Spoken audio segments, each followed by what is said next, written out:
Hello everyone, welcome back to my channel. Home made butter అండి. ఇంట్లోనే ఫ్రెష్గా మనం బటర్ రెడీ చేసుకోవచ్చు. నేను 5 డేస్ నుంచి పాల మీగడ కలెక్ట్ చేసి ఫ్రిడ్జ్లో పెట్టుకున్నాను.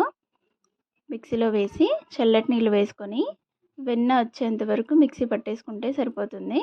ఇలా వెన్నని సపరేట్ చేసి చల్లటి నీళ్ళల్లో వేసుకొని కడుక్కోవాలి.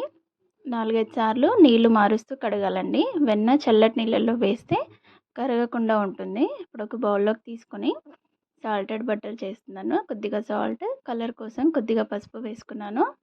అంతా ఇలా కలిపేసుకొని ఒక బాక్స్లోకి తీసుకోవాలి.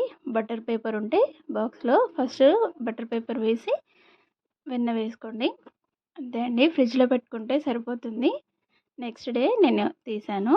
చూసారా, మనం బయట కొనుక్కున్నట్టే ఉంది. ఇలా పీసెస్లా కట్ చేసుకొని మనం వాడుకోవచ్చు.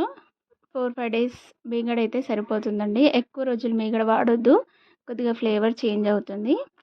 చూసారా ఎంత ఫ్రెష్గా ఎలా ఉందో, చాలా బాగుంటుందండి టేస్ట్ కూడా. నా వీడియో కనుక నచ్చితే ప్లీజ్ లైక్ చేయండి, షేర్ చేయండి,